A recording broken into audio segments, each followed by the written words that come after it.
नमस्कार साथियों, स्वागत है आप सभी का आप ही के अपने YouTube channel GK selection point Ramesh मुंड में।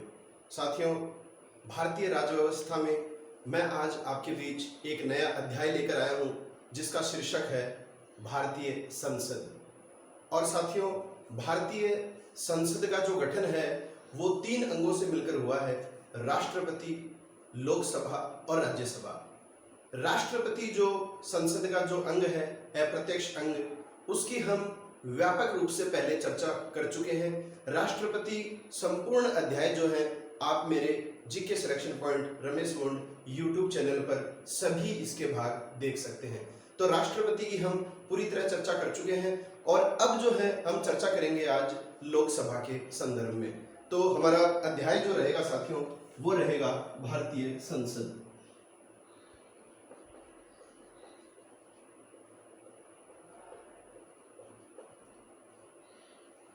Indian parliament.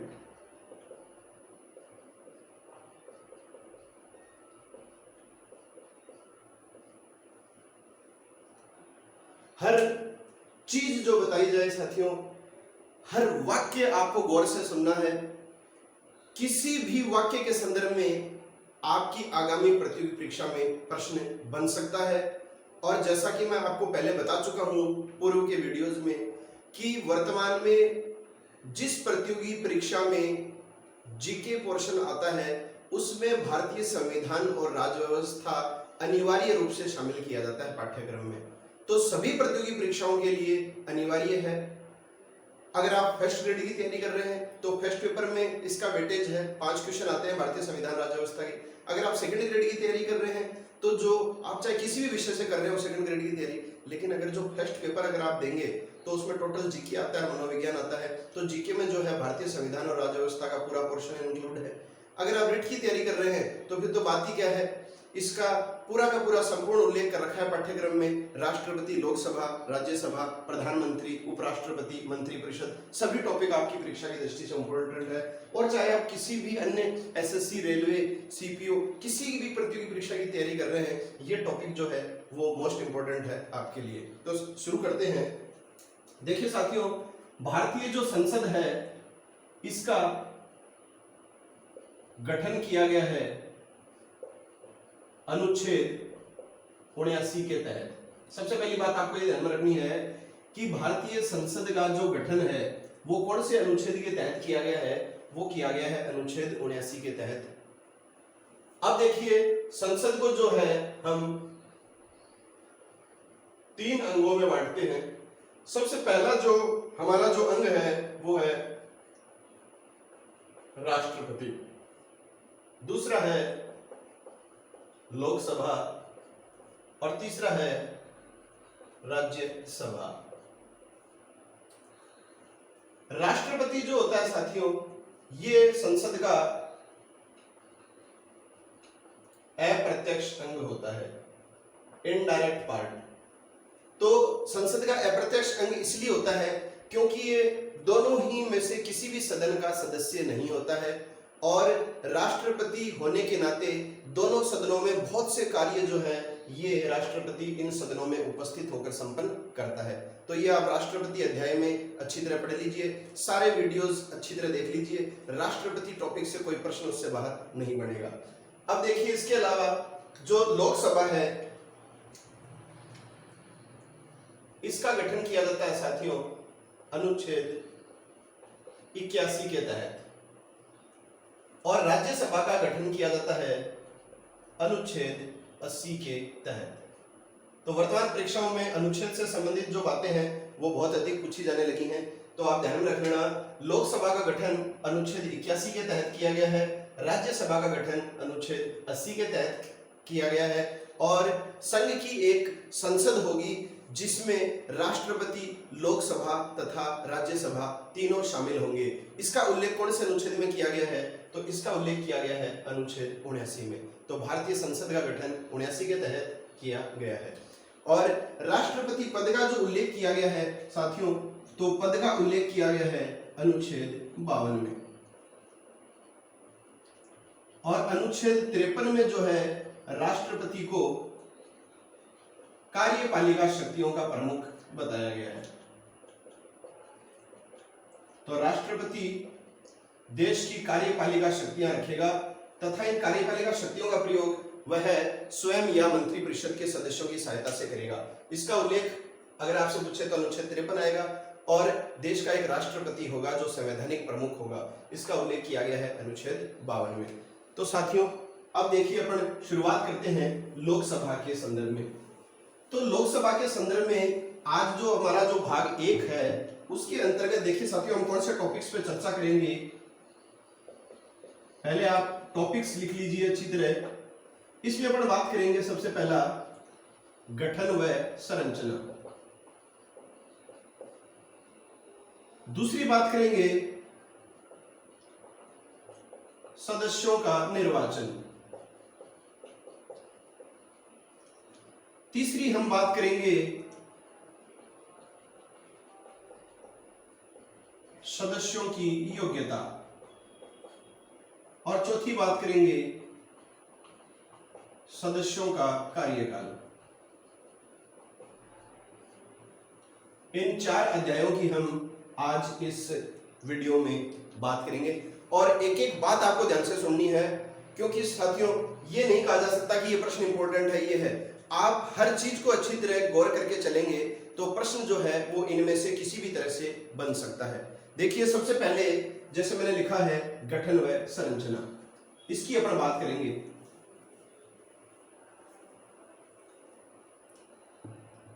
तो गठन और संरचना की अगर बात करते हैं साथियों तो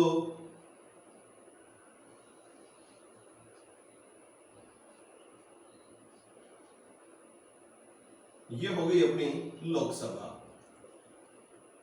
एकदम इजी वे में आपको पढ़ाऊंगा, आप समझते चलिए, हर चीज आपके समझ में आएगी। लोकसभा जो है साथियों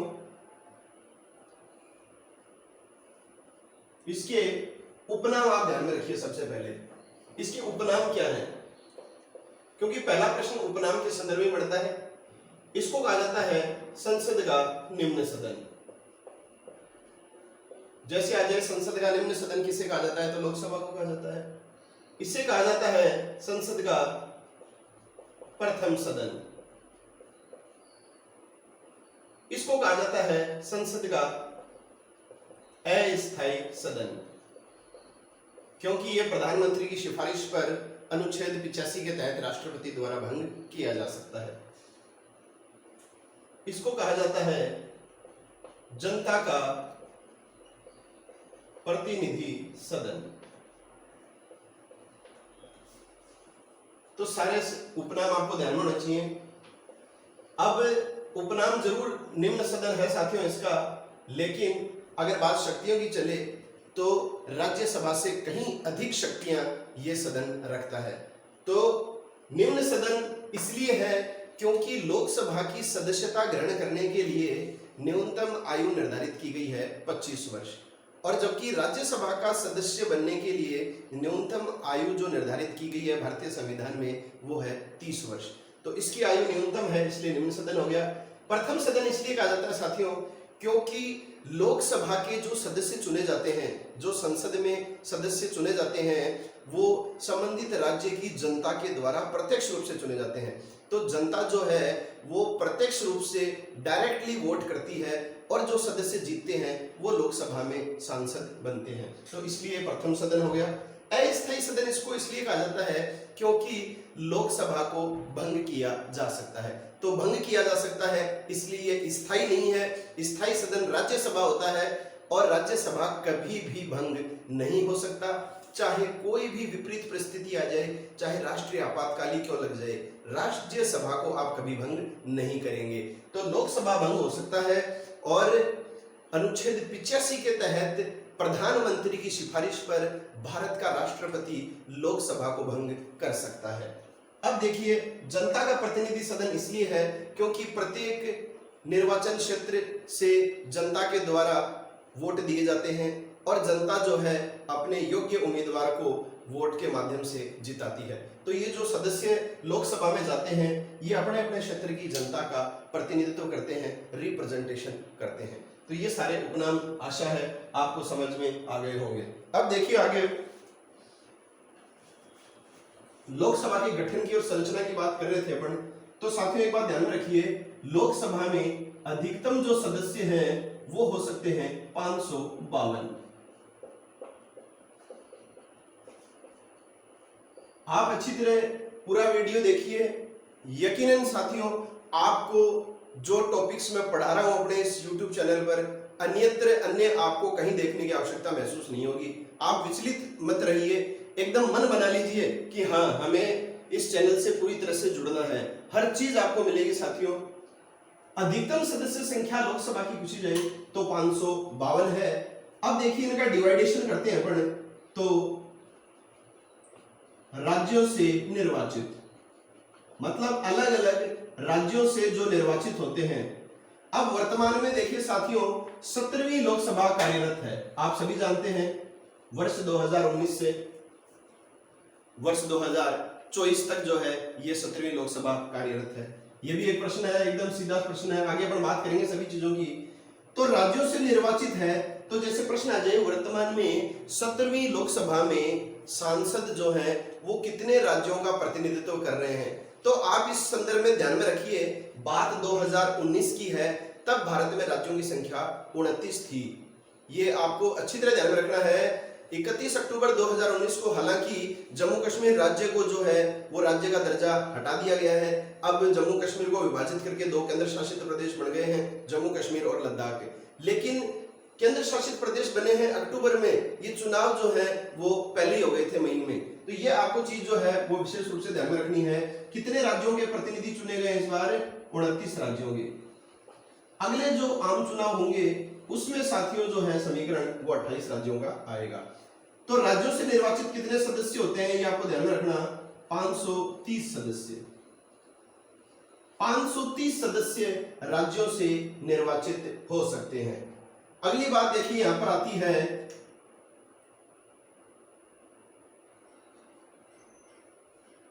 यूनियन टेरिटरी, मतलब केंद्र शासित प्रदेश। केंद्र शासित प्रदेशों से अधिकतम सदस्य चुने जा सकते हैं 20। जैसे राज्यों से अधिकतम 530 चुने जा सकते हैं, वैसे ही केंद्र शासित प्रदेशों से लोकसभा में कितने सदस्य चुने जा सकते हैं? 20 चुने जा सकते हैं। और तीसरे होते हैं साथियों एंग्लो इंडियन सदस्य। ये होते हैं मनोनीत। और किसके द्वारा मनोनीत किए जाते हैं? आप सभी जानते हैं राष्ट्रपति के द्वारा। देखिए साथियों एंग्लो इंडियन सदस्य जो है वो कभी भी निर्वाचित नहीं होते हैं। एक बात ध्यान में रखना, निर्वाचित का मतलब है इलेक्टेड और नॉमिनेट, मनोनीत का मतलब होता है नॉमिनेटेड। तो जैसे एक बार परीक्षा में प्रश्न ये भी आया हुआ है कि निम्नलिखित में से कौन सा कथन असत्य है, तो उसमें ऑप्शन यही दे रखा था कि लोकसभा में राज्यों का प्रतिनिधित्व समय समय पर बदलता रहा है। तो राज्यों का प्रतिनिधित्व समय समय पर बदलता रहा है, ये बात जाहिर सी बात है। दूसरा जो ऑप्शन था वो ये था कि लोकसभा को राष्ट्रपति के द्वारा भंग किया जा सकता है। प्रश्न है कौन सा कथन असत्य है? तीसरा ऑप्शन जो उसमें दे रखा था कि संसद के लोकसभा सदन में राष्ट्रपति 2 सदस्यों को नियुक्त करता है। तो और चौथा ऑप्शन था उपरोक्त सभी सत्य है, और प्रश्न था कौन सा असत्य है। तो ये ऐसा भी प्रश्न आ सकता है, कोई निश्चित बात गलत बात नहीं है ये। तो ये नियुक्त नहीं होते हैं, ये मनोनीत होते हैं, ध्यान में रखिएगा अच्छी तरह। तो ये जो 3 चीजें हैं वो मैंने आपको बता दी है। अब देखिए बात वर्तमान संदर्भ की करते हैं अपन। तो वर्तमान में जो है 17वीं लोकसभा में 530 के 530 सदस्य जो है वो राज्यों से निर्वाचित हो रहे हैं। केंद्र शासित प्रदेशों से अधिकतम 20 सदस्य निर्वाचित हो सकते हैं। वर्तमान में 13 ही सदस्य निर्वाचित हो रहे हैं। अगर आपको वर्तमान परिस्थिति की बात पूछी जाए कि वर्तमान में केंद्र शासित प्रदेशों से कितने सदस्य निर्वाचित हो रहे हैं लोकसभा में, तो 13 सदस्य हो रहे हैं। क्योंकि साथियों जनसंख्या कम है और जनसंख्या कम होने की वजह से इनका जो रिप्रेजेंटेशन है, प्रतिनिधित्व है, वो भी कम है। और वर्तमान में 2 एंग्लो इंडियन सदस्य जो है मनोनीत किए जा रहे हैं। तो इनकी सारी की सारी अपन बात जो है आगे व्यवस्थित रूप से करेंगे। फिलहाल आपको यही बताना है कि अधिकतम 552 सदस्य हो सकते हैं, राज्यों से अधिकतम 530 चुने जा सकते हैं, वर्तमान में 530 चुने जा रहे हैं। केंद्र शासित प्रदेशों से 20 चुने जा सकते हैं अधिकतम, वर्तमान में 13 चुने जा रहे हैं और 2 एंग्लो इंडियन सदस्य भी राष्ट्रपति मनोनीत कर रहा है। अब देखिए साथियों, अब जैसे आपको आ जाए वर्तमान लोकसभा की सदस्य संख्या, तो वर्तमान में लोकसभा की सदस्य संख्या है, तो वर्तमान में लोकसभा की सदस्य संख्या है 545। अगर आ जाए वर्तमान में लोकसभा में निर्वाचित सदस्यों की संख्या है, तो निर्वाचित सदस्यों में आपको ये जो 2 सदस्य हैं इनको काउंट नहीं करना है। निर्वाचित सदस्य कितने आ रहे हैं वर्तमान 17वीं लोकसभा में, तो 543 आ रहे हैं। ये आपको विशेष बात ध्यान में रखनी है। आगे बढ़ते हैं।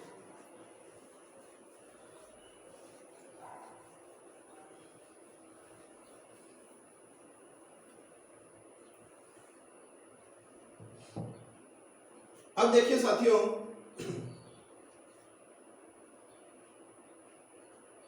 बात कर रहे हैं अपन सदस्य संख्या की, तो आपके दिमाग में एक प्रश्न आ रहा होगा कि क्या ये सदस्य संख्या हमेशा उतनी ही थी जितनी आज है? तो ऐसा नहीं है साथियों। मूल संविधान में जब संविधान बना था, और आप सभी जानते हैं कि भारतीय संसद जो अस्तित्व में आई थी, भारतीय संसद जो है वो अस्तित्व में कब आई थी? 26 जनवरी 1950 को, जिस दिन संविधान लागू हुआ था। इसके बाद में जो है 1952 में चुनाव होंगे और लोकसभा का प्रथम गठन किया जाएगा। वो आगे की प्रोसेस है सारी। भारतीय संसद का गठन किया गया था साथियों 26 जनवरी 1950। आप प्रथम आम चुनाव 1952 वाला वर्ष मत बता दीजिएगा, ऐसा होता है साथियों से गलती हो जाती है। मानवीय त्रुटि जो है वो सभी से हो सकती है साथियों, मेरे से भी हो सकती है, आपसे भी हो सकती है। हम ये नहीं कह सकते कि हम जो चीज बता रहे हैं सारी की सारी बात 100% जो सत्य ही है। हो सकता है कई बार जो है कोई संख्यात्मक गलती भी हो सकती है, 99 को 89 बताया जा सकता है, 79 बताया जा सकता है, वो कोई विशेष बात नहीं होती है साथियों, तो ध्यान में रखिए बात।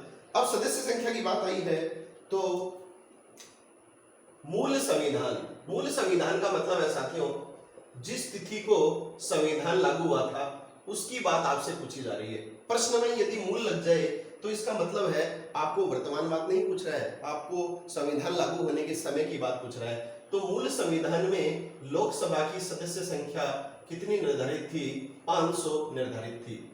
ये आपको ध्यान में रखना है। संविधान में लोकसभा की सदस्य संख्या निर्धारित है, तो संविधान में लोकसभा की सदस्य संख्या निर्धारित है मतलब आपको वर्तमान वाली बतानी है। और मूल संविधान में लोकसभा की सदस्य संख्या कितनी निर्धारित थी? तो वो निर्धारित थी 500। अब देखिए साथियों 500 संख्या निर्धारित थी। अब जो प्रथम लोकसभा का जो गठन किया गया था, उसमें सदस्य संख्या कितनी थी? ये देखिए आप,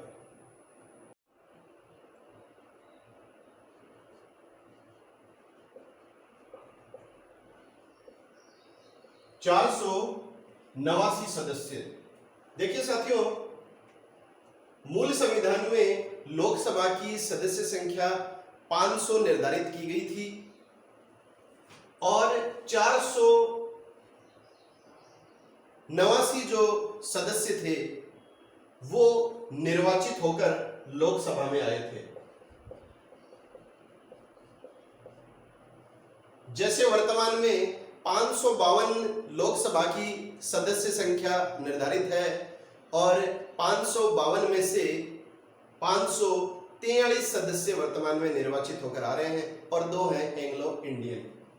अब देखिए साथियों चूंकि ये प्रथम लोकसभा की बात है इसलिए इंपॉर्टेंट है, प्रश्न बन सकता है लोकसभा प्रथम जो लोकसभा थी उसका गठन कब किया गया था? प्रथम लोकसभा का गठन हुआ था साथियों 17 अप्रैल 1952। पूरी की पूरी तिथि आपको परीक्षा में पूछी जा सकती है। और प्रथम जो लोकसभा थी उसकी प्रथम बैठक कब हुई? तो ये अलग प्रश्न है। प्रथम लोकसभा का जो गठन है वो 17 अप्रैल 1952 को हुआ था। प्रथम लोकसभा की जो प्रथम बैठक हुई थी साथियों वो हुई थी 13 मई 1952 को। ये भी तिथि अगर आएगी तो पूरी की पूरी आएगी। अब देखिए साथियों, देश में प्रथम आम चुनाव कब हुए? तो आम चुनाव जो शब्द है इसको क्या हम लोकसभा चुनाव नहीं कह सकते, जो प्रत्येक 5 वर्ष के बाद में होते हैं? कह सकते हैं बिल्कुल। तो प्रथम लोकसभा चुनाव कब हुए या प्रथम आम चुनाव कब हुए? तो जाहिर सी बात है लोकसभा के गठन से पहले ही हुए होंगे। तो प्रथम आम चुनावों की जो अवधि थी वो अक्टूबर 1951 से फरवरी 1952 तक हुई। तो प्रथम आम चुनाव जो हुए थे, लोकसभा के जो चुनाव हुए थे, वो कब से कब तक हुए थे? अक्टूबर 1951 से लेकर फरवरी 1952 तक चले थे। अब अगर आपको सिंगल जैसे पर्टिकुलर वर्ष दे दे कि 1950, 51, 52, 53, तो साथियों प्रथम आम चुनाव के संदर्भ में अगर सिंगल वर्ष आ जाए तो आपको हमेशा करना है 1952, क्योंकि अप्रैल 1957 में प्रथम लोकसभा जो है वो समाप्त हो गई थी। इसलिए प्रथम आम चुनाव का वर्ष अगर आपसे पूछा जाए, सिंगल वर्ष आ जाए, तो उत्तर आएगा 1952। और इस तरह से पूरी अवधि में आ जाए, क्योंकि आपको पता है साथियों कई चरणों में चुनाव होते हैं, तो एक दिन तो चुनाव होते नहीं है कि हम एक ही वर्ष की बात करें। तो अक्टूबर 1951 से ये चुनाव प्रारंभ हुए थे और फरवरी 1952 तक चले थे। अब देखिए यहाँ पे थोड़ी सी मैं एक बात शामिल करना चाहूंगा कि प्रथम जो लोकसभा थी उसमें 489 सदस्य निर्वाचित हुए थे। इसमें 489 में से 364 जो सदस्य थे साथियों वो कांग्रेस पार्टी के थे। तो देख लीजिए आप, प्रथम लोकसभा में 489 सदस्यों में 364 जो निर्वाचित सदस्य थे वो केवल कांग्रेस पार्टी के थे। उस समय कांग्रेस फुल फंड पे थी, आपको पता है, आज वाली स्थिति नहीं थी। 70% जो सीटें हैं वो केवल किस पार्टी ने जीती थी? कांग्रेस पार्टी ने। इसी वजह से प्रथम जो लोकसभा थी उसमें प्रतिपक्ष जो है उसका नामो निशानी नहीं रहा, विपक्षी दल को मान्यता ही नहीं मिली, क्योंकि कांग्रेस के अलावा कोई भी ऐसा दल नहीं था जो 10% कुल सदस्य संख्या की सीटें जीत सका हो। तो कुल निर्वाचित सदस्यों में 10% अगर सीट किसी पार्टी को नहीं मिलेगी तो उसे विपक्षी दल की मान्यता कैसे मिलेगी? अब ये आप सभी जानते हैं 10% का जो नियम है कि किसी भी पार्टी को जो है वो 10% सीटें कम से कम जरूर चाहिए यदि उसे विपक्षी दल के रूप में लोकसभा में मान्यता प्राप्त करनी है। तो 364 सदस्य कांग्रेस के थे और 70% से अधिक जो है सदस्य वो कांग्रेस से चुने गए थे। अब देखिए साथियों, इसके अंदर अपन थोड़ी सी बात करते हैं महिलाओं की, क्योंकि परीक्षाओं में ज्यादातर जो प्रश्न आते हैं साथियों वो महिलाओं के निर्वाचन से संबंधित पूछे जाते हैं। तो देखिए,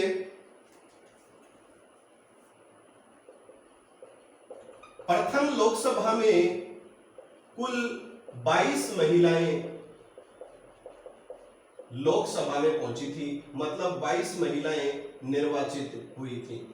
जो भी पॉइंट्स मैं आपको बता रहा हूं आप अच्छी तरह ध्यान में कर लीजिए। मोस्ट इंपॉर्टेंट चीज है ये कि पहली जो लोकसभा थी 1952 से 1957, इस लोकसभा में कितनी महिलाएं निर्वाचित हुई थी, संसद में पहुंची थी? तो 22 महिलाएं। अब देखिए, अगर प्रथम के संदर्भ में नहीं आएगा तो प्रश्न आएगा वर्तमान संदर्भ में। तो वर्तमान में जो 17वीं लोकसभा, एलएस का मतलब साथियों लोकसभा है, शॉर्ट में लिख रहा हूं, पर वर्तमान जो लोकसभा है 17वीं लोकसभा, जिसका कार्यकाल 2019 से 2024 है, इसमें कुल कितनी महिलाएं निर्वाचित हो रही हैं? तो देख लीजिए 78 महिलाएं। और भारतीय संसदीय इतिहास में पहली बार इतनी अधिक महिलाएं लोकसभा में निर्वाचित हुई हैं। ये आपको विशेष रूप से ध्यान में रखना है। वर्तमान में 78 महिलाएं जो हैं वो चुनाव जीती हैं।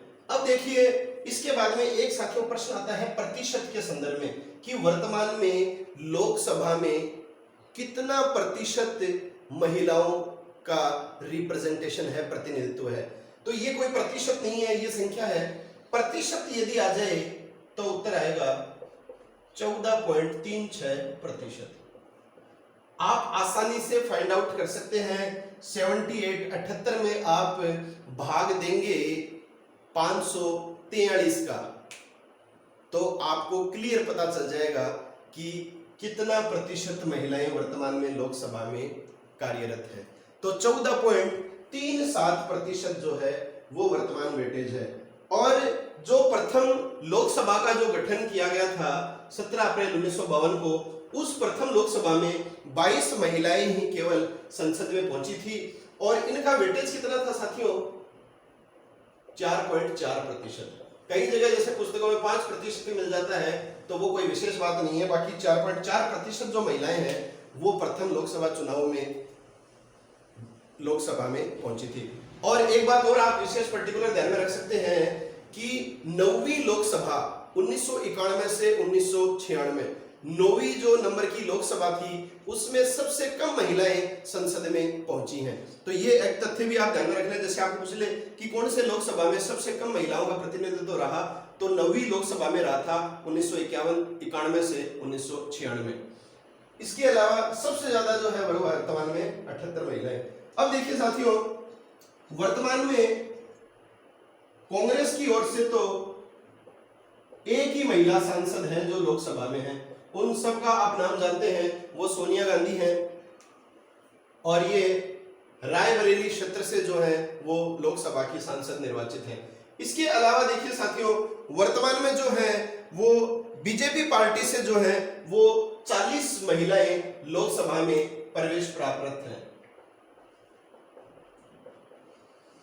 कुल 78 महिलाओं में से 40 महिलाएं वर्तमान में बीजेपी की टिकट पर चुनाव लड़ी हैं। और आपको पता ही होगा अमेठी निर्वाचन क्षेत्र का वो ऐतिहासिक चुनाव जिसमें कांग्रेस अध्यक्ष राहुल गांधी को पराजित कर दिया था स्मृति ईरानी ने भाजपा की टिकट पर।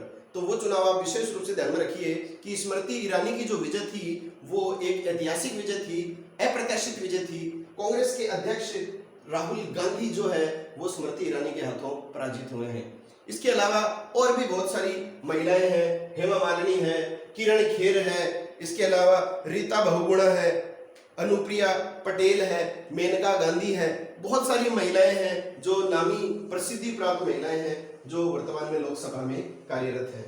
अब देखिए साथियों, अगली बात आती है कि वर्तमान में सबसे अधिक प्रतिशत चुनाव महिलाओं ने किस राज्य से जीता?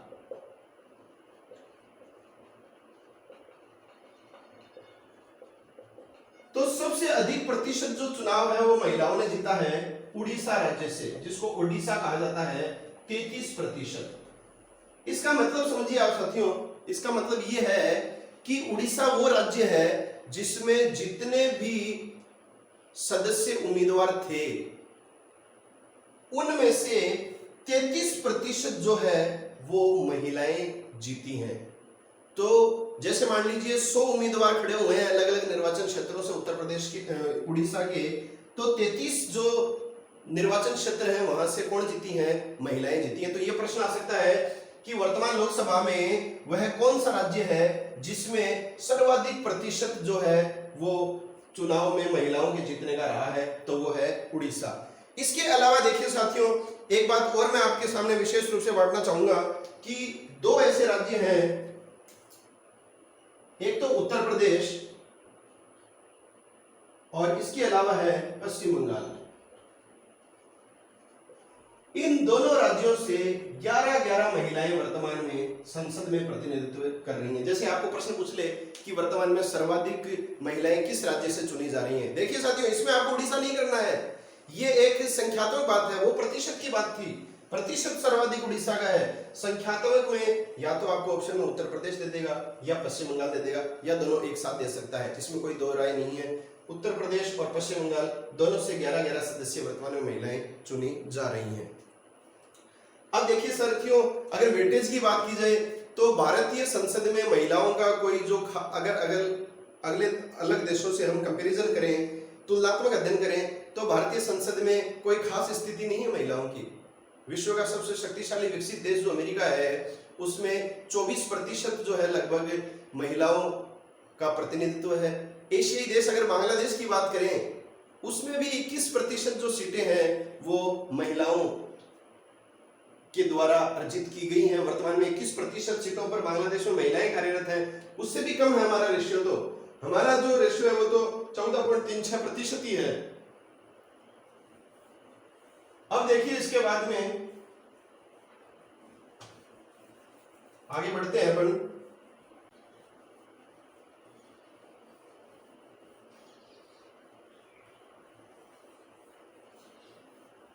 देखिए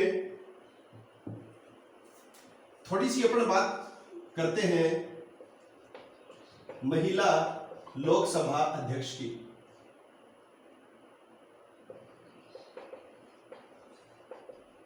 तो पहली बात ये बनती है साथियों कि क्या वर्तमान तक लोकसभा की अध्यक्ष कोई महिला बनने में सफल रही है।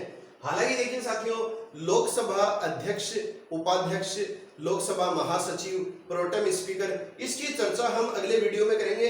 इतना छोटा अध्याय नहीं है ये। आप ये मत समझिए कि 20 मिनट में आपको सारी बातें बता दी जाए तो आप परीक्षा में निश्चित सफलता प्राप्त करेंगे। जितनी ज्यादा जानकारियां आप प्राप्त करेंगे उतना ही प्रतिशत आपका सिलेक्शन होने में सहायक रहेगा। तो देखिए महिलाएं जो हैं वर्तमान में लोकसभा तक पहुंची हैं, वो हम बता चुके हैं आपको 78 है, 14.346 उसका प्रतिशत है। तो 2 महिलाएं हैं जो वर्तमान तक लोकसभा अध्यक्ष का पद प्राप्त करने में सफल रही हैं। अगर आपको पूछी जाए प्रथम महिला कौन सी थी जो लोकसभा की अध्यक्ष बनी है, तो वो है मीरा कुमार। 15वीं लोकसभा की अध्यक्ष थी ये।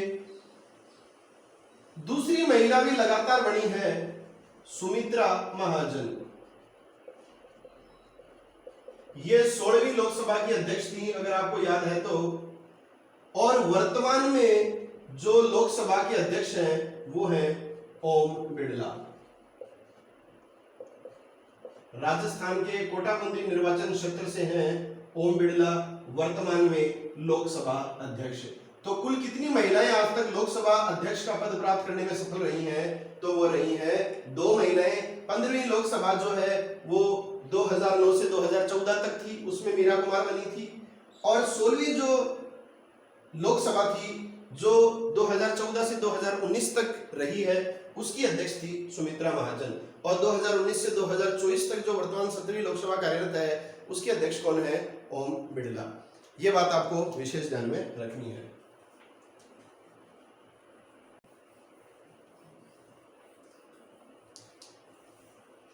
अब देखिए साथियों, थोड़े से मैं संविधान संशोधन की बात करूंगा, 3-4 जो आपको ध्यान में रखने हैं। 31वां संविधान संशोधन, ये आपको ध्यान में रखना है साथियों। और ये 31वां संविधान संशोधन हुआ था 1973 में। कई जगह 74 भी आ जाता है, ये कोई विशेष बात नहीं है, 1973 ही सही है। 31वां संविधान संशोधन 1973 में हुआ था साथियों। और इस संविधान संशोधन के तहत देखिए 2 बातें आपको ध्यान में रखनी है। पहली बात क्या है, विशेष रूप से इंपॉर्टेंट जो आता है परीक्षाओं में, कि लोकसभा की सदस्य संख्या बढ़ाकर 545 कर दी गई।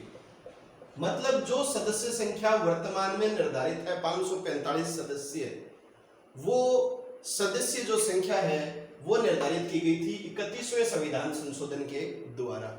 इसके अलावा साथियों एक इस संशोधन में परिवर्तन और भी किया गया था कि केंद्र शासित प्रदेशों का प्रतिनिधित्व 25 से घटाकर 20 कर दिया गया।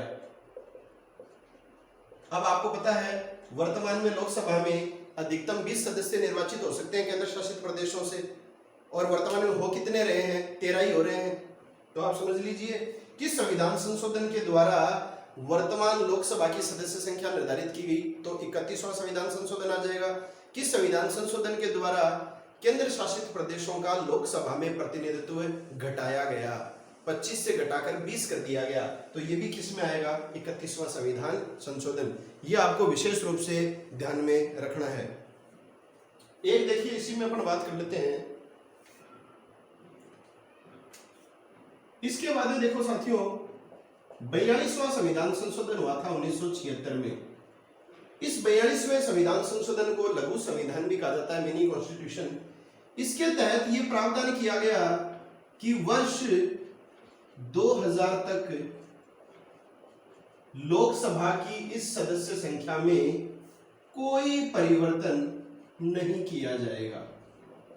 आप समझ गए होंगे साथियों कि वो कौन सा संविधान संशोधन है जिसके द्वारा ये प्रावधान किया गया कि वर्ष 2000 तक लोकसभा की सदस्य संख्या 545 ही रहेगी, सदस्य संख्या में कोई परिवर्तन नहीं किया जाएगा। तो वो 42वें संविधान संशोधन के तहत किया गया था। अब देखिए थोड़ा सा आगे अपन और चलते हैं, यही आपको लिख देता हूं। 84वां संविधान संशोधन।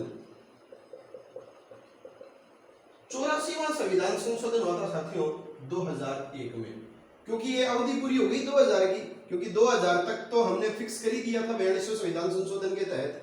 84वां संविधान संशोधन 2001 में हुआ। उसके तहत क्या कहा गया कि वर्ष 2026 तक लोकसभा की सदस्य संख्या 545 ही रहेगी। बात को अच्छी तरह समझते चलिए आप। अब देखिए इसमें प्रश्न आता है 2021, 2026, 2031, 2022। प्रश्न आता है वर्तमान लोकसभा की सदस्य संख्या में किस वर्ष तक कोई परिवर्तन नहीं किया जा सकेगा। तो वो है वर्ष 2026 तक। ये आपको ध्यान में रखना है, मोस्ट इंपॉर्टेंट फैक्ट है ये। अब देखिए साथियों, आपके दिमाग में एक प्रश्न चल रहा होगा कि समय समय पर ये लोकसभा की सदस्य संख्या जो परिवर्तित होती रही है, इसका निर्धारण कौन करता है। तो देखिए इसका निर्धारण कौन करता है कि समय समय पर लोकसभा की सदस्य संख्या कितनी होगी। अलग अलग राज्यों का जो रिप्रेजेंटेशन होगा, प्रतिनिधित्व होगा, वो कितना बढ़ाया जाएगा, कितना घटाया जाएगा, सारी की सारी जो बातों का जो निर्धारण किया जाता है साथियों, वो किया जाता है परिसीमन आयोग के द्वारा, जिसको बोला जाता है डिलिमिटेशन कमीशन।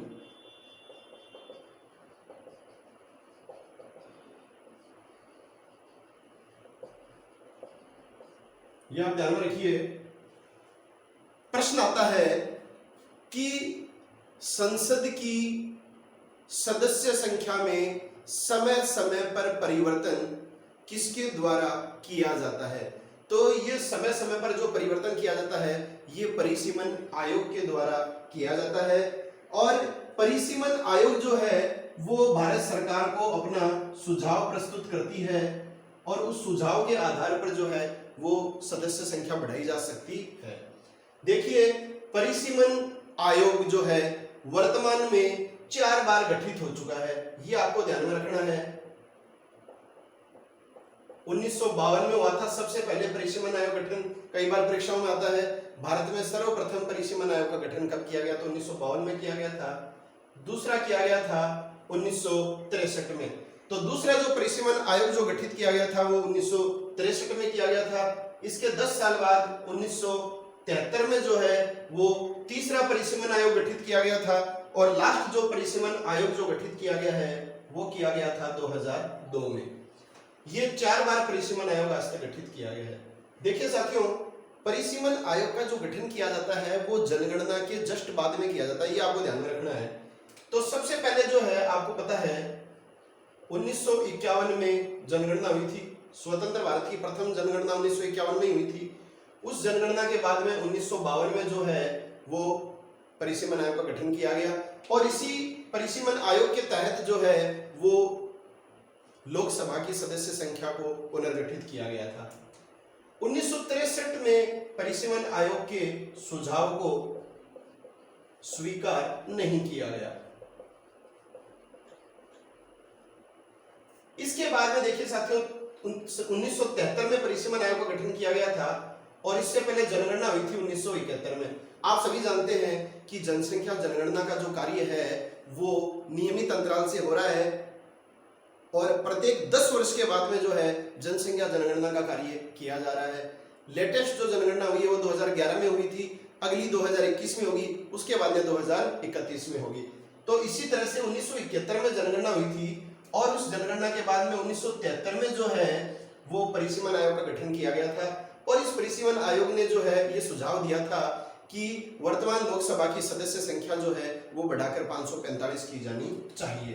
तो ये आपको ध्यान रखना है कौन से परिसीमन के द्वारा वर्तमान लोकसभा सदस्य संख्या का निर्धारण किया गया था, तो तीसरे परिसीमन आयोग 1973 के द्वारा। इसी के बाद साथियों 1973 में जो है वो 31वां संविधान संशोधन लाया गया था जिसके तहत सदस्य संख्या बढ़ाकर 545 की गई। केंद्र शासित प्रदेशों का जो प्रतिनिधित्व है वो 25 से घटाकर 20 कर दिया गया। आप देख लीजिए, क्रम बैठा लीजिए हर चीज का। और उसके बाद में जो 84वां संविधान संशोधन हुआ 2001 में, उसके तहत क्या किया गया कि वर्ष 2026 तक लोकसभा की सीटों में कोई परिवर्तन नहीं किया जाएगा। तो 2026 तक कोई परिवर्तन ही नहीं किया जाएगा तो जाहिर सी बात है 2002 के बाद में कोई परिसीमन आयोग गठित नहीं किया गया। अब देखिए 2001 में हुई थी जनगणना और 2002 में परिसीमन आयोग का गठन किया गया और परिसीमन आयोग के सुझाव को जो है वो इस बार भी केंद्र सरकार ने स्वीकार नहीं किया। और स्वीकार नहीं करने का कारण क्या था कि 2001 में जनगणना हुई और 2001 में ही जो है 84वां संविधान संशोधन लाया गया, पारित कर दिया गया और उसके तहत क्या कहा गया कि 2026 तक लोकसभा की सदस्य सीटों के साथ कोई छेड़छाड़ नहीं की जाएगी, कोई परिवर्तन नहीं किया जाएगा। तो ये 4 परिसीमन आयोग आज तक गठित किए गए हैं। ये परिसीमन आयोग जो है वो प्रत्येक राज्य और केंद्र शासित प्रदेश की जनसंख्या जनगणना के आंकड़ों के आधार पर जो है अलग अलग राज्यों और केंद्र शासित प्रदेशों के लिए सीटों का निर्धारण करता है।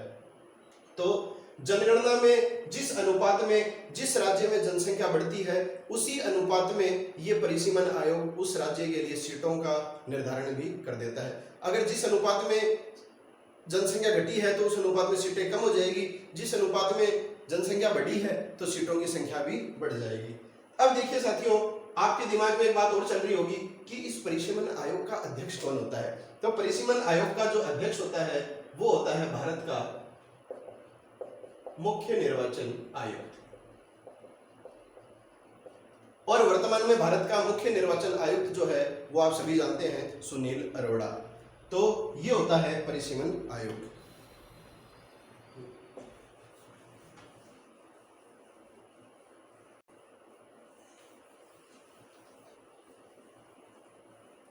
अब देखिए साथियों,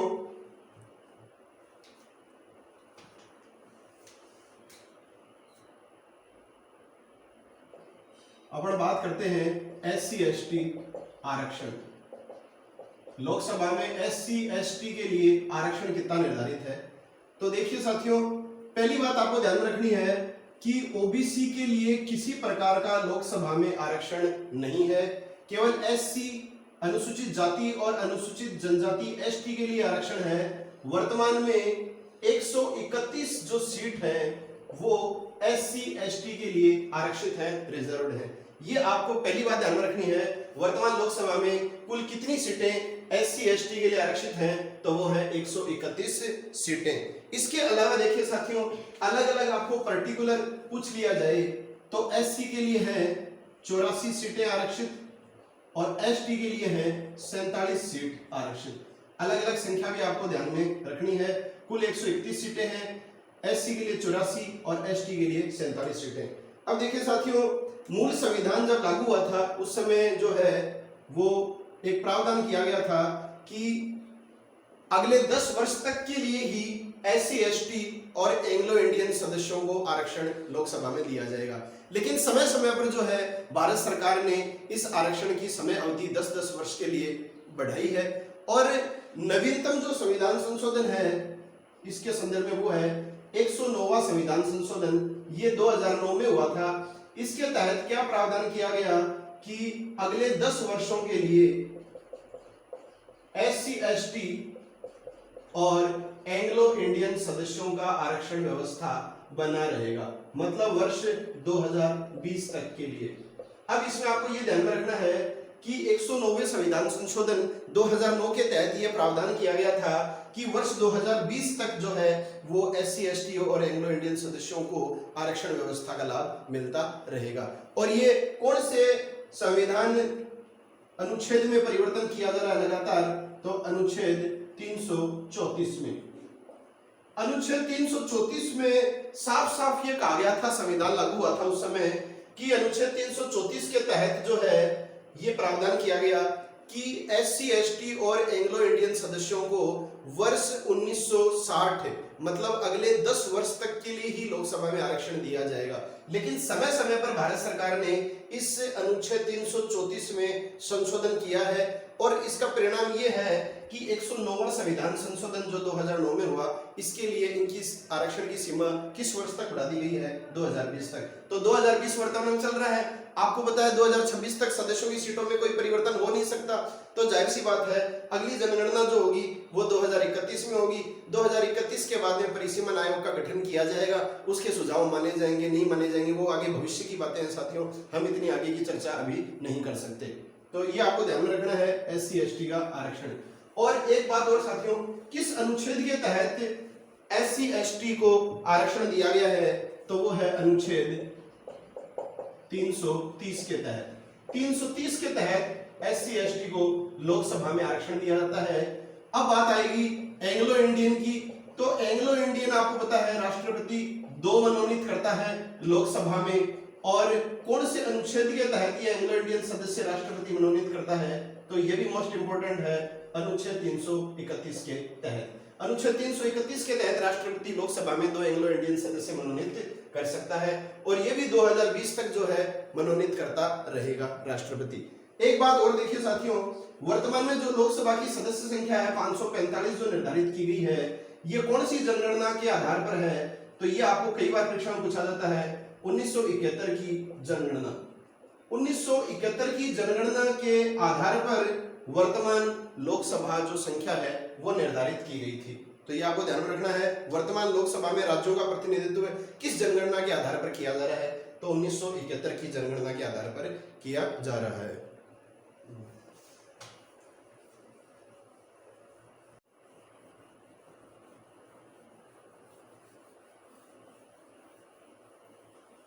अब देखिए साथियों, मैं 2 नाम लिख रहा हूं आपके सामने,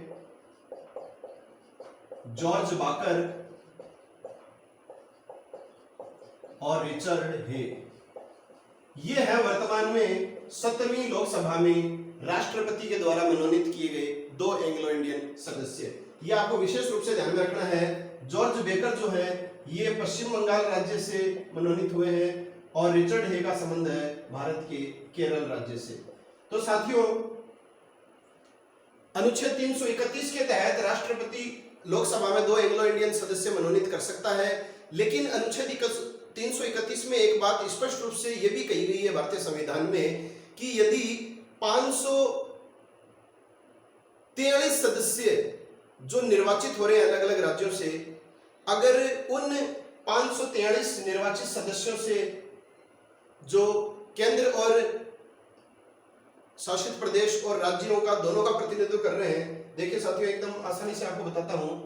आपको पता है 530 राज्यों से चुने जा सकते हैं और 20 सदस्य केंद्र शासित प्रदेश से चुने जा सकते हैं। वर्तमान में 530 के 530 राज्यों से चुने जा रहे हैं, केंद्र शासित प्रदेशों से 13 चुने जा रहे हैं। मेरे कहने का मतलब यह है, अनुच्छेद 331 में स्पष्ट एक प्रावधान यह भी किया गया है कि यदि इन निर्वाचित सदस्यों में 2 सदस्य एंग्लो इंडियन सदस्य निर्वाचित हो जाते हैं, तो ऐसी स्थिति में राष्ट्रपति लोकसभा में कोई एंग्लो इंडियन सदस्य मनोनीत नहीं करेगा। आप में से अधिकांश साथियों को इस बात का नहीं पता होगा, आप अच्छी तरह ध्यान में रखिए।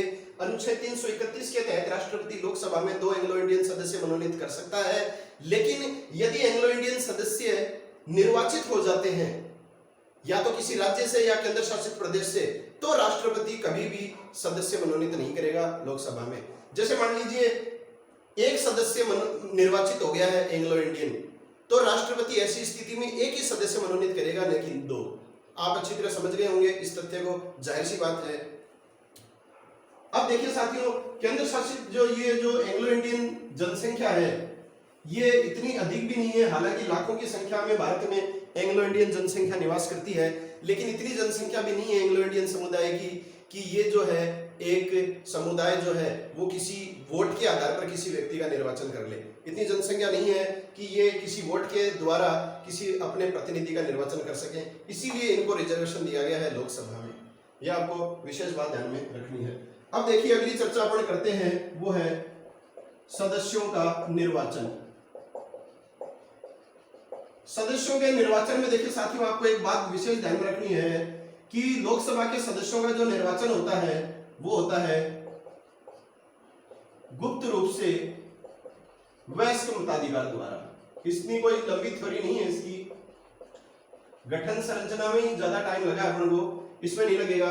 तो लोकसभा के सदस्यों का निर्वाचन कैसे होता है, तो आपको सीधा सा बताना है, उत्तर ऑप्शन में आता है केवल वयस्क मताधिकार के द्वारा, या फिर पूरा उत्तर आ जाता है गुप्त रूप से वयस्क मताधिकार द्वारा। तो गुप्त होता है ये वयस्क मताधिकार, आप सभी जानते हो, गुप्त मतदान करते हो आप। और एक बात ध्यान में रख लीजिए साथियों, ये जो वोट का जो अधिकार है ये नागरिकों का राजनीतिक अधिकार है, कानूनी अधिकार है, न कि मौलिक अधिकार। ये आपको विशेष ध्यान में रखना है। कथन आ जाता है वोट का अधिकार जो है वो नागरिकों का मौलिक अधिकार नहीं है, ये है कानूनी अधिकार। सबसे बड़ा जो अधिकार है वो नागरिक का वोट देने का अधिकार है।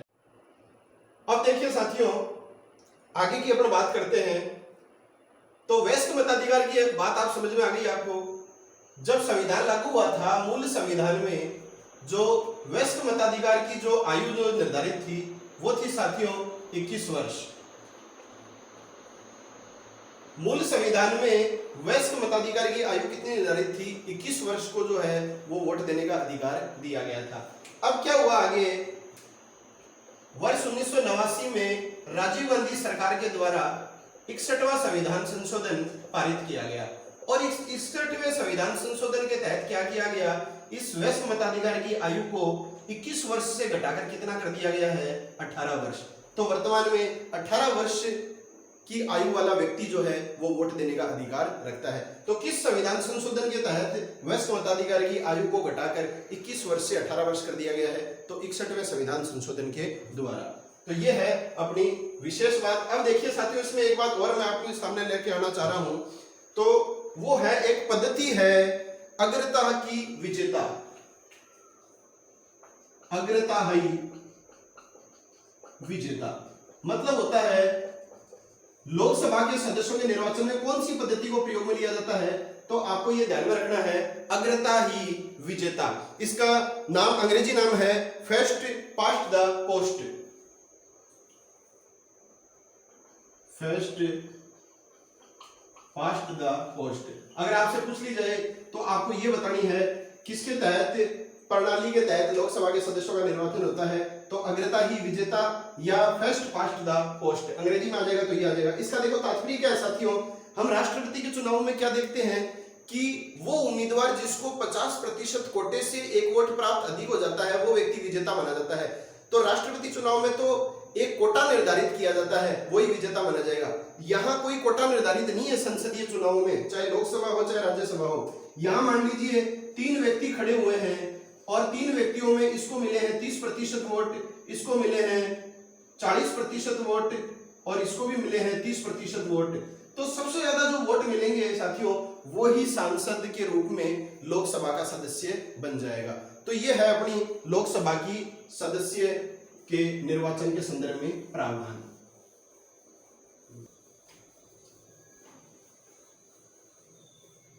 अब देखिए साथियों, निर्वाचन के संदर्भ में एक बात और जान लीजिए आप कि वर्तमान में सर्वाधिक जो सदस्य निर्वाचित हो रहे हैं वो उत्तर प्रदेश से हो रहे हैं लोकसभा में 80 सदस्य। जैसे आपको राज्यों का क्रम पूछ लिया जाता है कि सर्वाधिक सदस्य किस राज्य से निर्वाचित हो रहे हैं, तो कई बार क्या होता है ऑप्शन अकेले आ जाते हैं 4 राज्य, या कई बार 3-3, 4-4 राज्य दे देते हैं। दूसरा जो स्थान आता है साथियों वो आता है महाराष्ट्र का। महाराष्ट्र से जो है वर्तमान में 48 सदस्य चुने जा रहे हैं। तीसरा स्थान आता है पश्चिम बंगाल का, पश्चिम बंगाल से 42 सदस्य चुने जा रहे हैं। और चौथा जो स्थान आता है वो आता है बिहार का, बिहार से 40 जो सदस्य हैं ये वर्तमान में चुने जा रहे हैं। तो ये आप जो है वो विशेष रूप से ध्यान में रख सकते हैं। उत्तर प्रदेश, महाराष्ट्र, पश्चिम बंगाल और बिहार, ये 4 राज्य हैं सर्वाधिक सदस्यों वाले। इसके अलावा जो दिल्ली केंद्र शासित प्रदेश है वहां से सदस्य जो है वो 7 चुने जा रहे हैं। इसके अलावा जो अन्य जो 6 केंद्र शासित प्रदेश और हैं उनसे चुने गए हैं एक एक सदस्य।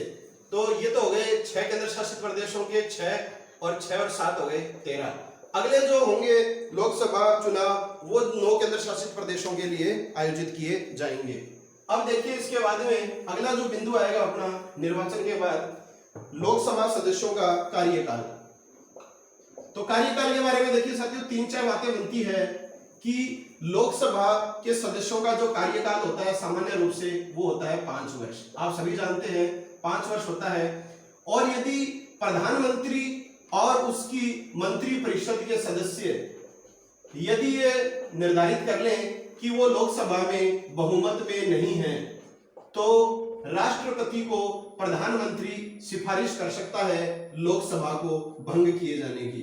तो लोकसभा को भंग किया जा सकता है, किसके द्वारा किया जा सकता है? राष्ट्रपति के द्वारा अनुच्छेद 85 के तहत। किसकी सिफारिश पर? प्रधानमंत्री की सिफारिश पर। तो with the recommendation of prime minister president of India dissolve Lok Sabha through which article? Article 85।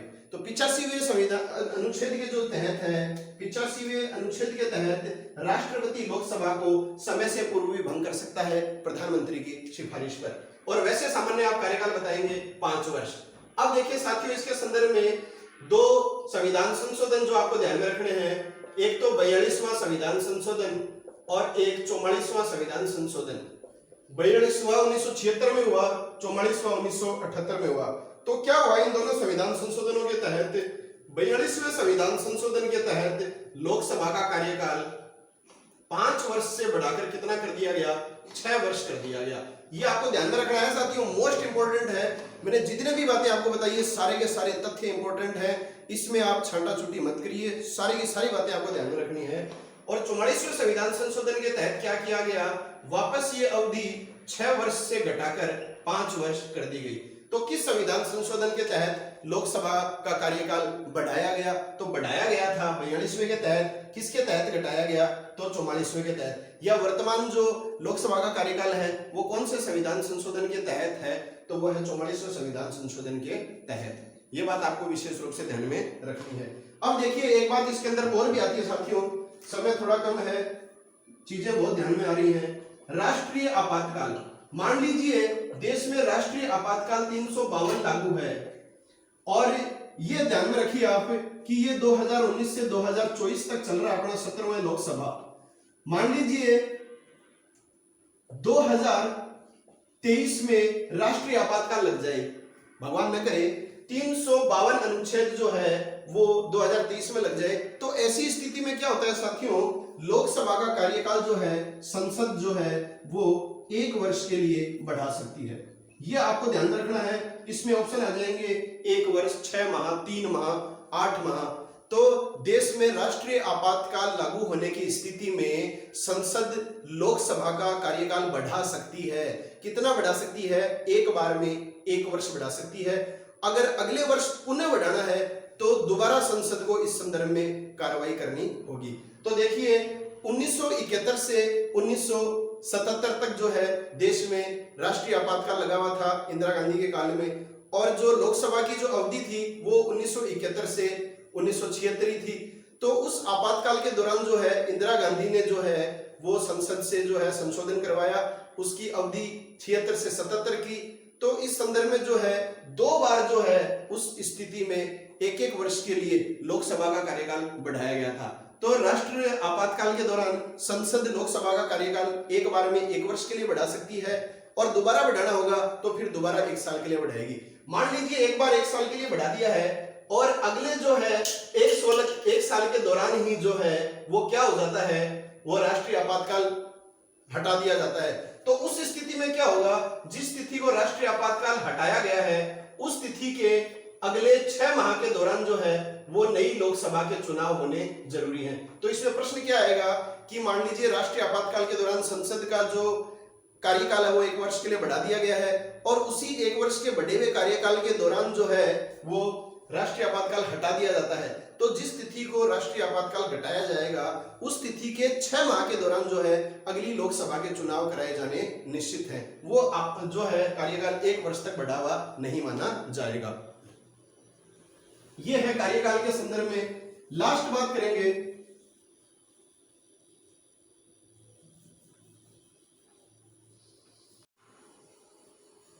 सदस्यों की योग्यता के बारे में। आखिरी जो बात करेंगे साथियों हम वो करेंगे लोकसभा के सदस्यों की योग्यता के बारे में, क्वालिफिकेशंस। जो हमने निर्वाचन पढ़ा था साथियों कि लोकसभा के सदस्यों का जो निर्वाचन होता है वो देखिए साथियों, लोकसभा हो चाहे वो राज्यसभा हो, निर्वाचन जो है वो अनुच्छेद 81 के तहत होता है। यह आप ध्यान में रख लीजिए, आप लिख लीजिए अगर ये बात नहीं लिखी है तो। दोनों ही सदनों के सदस्यों का निर्वाचन 81 के तहत होता है। अब देखिए सदस्यों की जो योग्यता है, चाहे लोकसभा हो या राज्यसभा हो, दोनों ही संसद के सदस्यों की योग्यता का निर्धारण अनुच्छेद 84 के तहत किया गया है। अगर आपको अनुच्छेद के संदर्भ पूछे तो अनुच्छेद 84 के तहत योग्यताओं का निर्धारण किया गया है। और योग्यताएं क्या हैं लोकसभा का सदस्य बनने के लिए? तो लोकसभा का सदस्य बनने के लिए सबसे पहली योग्यता साथियों वो भारत का नागरिक होना चाहिए। दूसरी बात जो विशेष रूप से परीक्षा में आएगी कि सदस्य की आयु जो है वो 25 वर्ष निर्धारित है। मतलब भारत का नागरिक होना चाहिए जो सदस्य चुनाव लड़ रहा है। दूसरी योग्यता है संबंधित व्यक्ति 25 वर्ष की आयु पूर्ण कर चुका हो। तीसरी बात वो किसी केंद्र सरकार या राज्य सरकार के अधीन लाभ के पद पर ना हो। चौथी बात वो दिवालिया या पागल न हो। इसके अलावा अनुच्छेद 84 के द्वारा संसद समय समय पर जो योग्यताएं निर्धारित करे वो योग्यताएं भी उस व्यक्ति में होनी जरूरी है। तो योग्यताओं में आपको विशेष बात यही ध्यान में रखनी है कि 25 वर्ष की आयु पूर्ण कर चुका हो। तो कितने वर्ष की आयु निर्धारित की गई है लोकसभा की सदस्यता ग्रहण करने के लिए? तो उत्तर आ जाएगा 25 वर्ष। इसके अलावा देखिए साथियों एक बात आपके दिमाग में आ रही होगी या मैं बता देता हूं, क्या एक ही व्यक्ति एक से अधिक लोकसभा निर्वाचन क्षेत्र से खड़ा हो सकता है? तो साथियों बिल्कुल हो सकता है। ऐसे कथन परीक्षाओं में मोस्टली पूछे जाते हैं। तो एक ही व्यक्ति जो है, जैसे मैं लोकसभा चुनाव लड़ रहा हूं तो मैं 2 सीटों से चुनाव लड़ सकता हूं, पर यह है अगर मैं दोनों सीटों में से किसी एक सीट से जीत गया तो उसी सीट से निर्वाचित माना जाऊंगा। अगर मैंने उन दोनों सीटों से विजय प्राप्त कर ली है तो मुझे एक सीट छोड़नी पड़ेगी। जैसे हमारे प्रधानमंत्री नरेंद्र मोदी का एग्जाम्पल ले लूं मैं, तो नरेंद्र मोदी जो है वो गुजरात के बड़ोदरा निर्वाचन क्षेत्र से भी उन्होंने चुनाव लड़ा था, उत्तर प्रदेश के बनारस लोकसभा क्षेत्र से भी उन्होंने चुनाव लड़ा था और दोनों ही लोकसभा क्षेत्रों से उन्होंने चुनावी जीत हासिल की थी। बाद में आपको पता है उन्होंने बड़ोदरा गुजरात वाली जो सीट है वो छोड़ दी थी और बनारस से जो है वो वर्तमान में लोकसभा के सांसद हैं। ये आप सभी जानते हैं, कोई नई बात नहीं है। तो एक ही व्यक्ति 2 लोकसभा सीटों से भी चुनाव लड़ सकता है। यह आपको विशेष रूप से यहाँ पर आपको ध्यान रखना है। अब देखिए इसके बाद में थोड़ी सी बात और करते हैं अपन। एक बात आती है साथियों कि 1/6 के संदर्भ में 1/6 का कौन सा मामला यहां पर हमारे सामने आता है वो देखिए। तो उसके अंदर सीधी सी जो बात है कि कुल वेद मतों का 1/6 से कम प्राप्त होगा। यदि किसी उम्मीदवार को कुल वेद मतों का 1/6 से कम प्राप्त होता है तो उसकी जमानत जब्त हो जाती है। यह आपको ध्यान में रखना है। इसमें बट्टा में ऑप्शन आएगा 1/3, 1/6, 1/8, 1/10 भी आएगा जो गणपूर्ति है।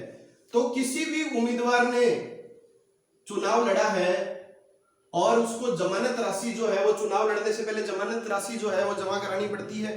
जैसे लोकसभा चुनाव में जो है जमानत राशि जो है वो है 25,000 रुपए, ये सामान्य की है।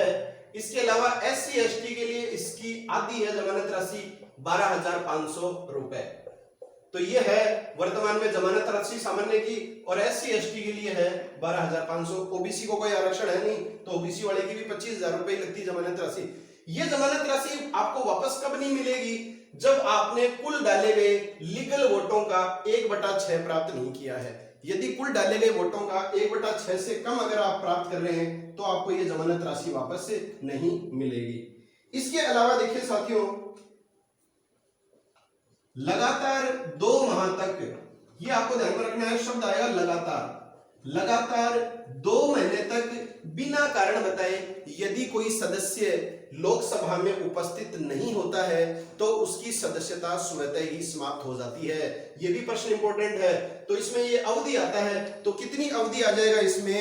2 माह की अवधि आ जाएगी। लगातार 2 माह, कारण बताकर तो आप कितनी भी अवधि तक अनुपस्थित रह सकते हो। यहां पर है बिना कारण बताए लगातार 2 महीने तक। और आज के वीडियो की आखिरी जो बात है साथियों, वो ये है कि यदि लोकसभा चुनावों के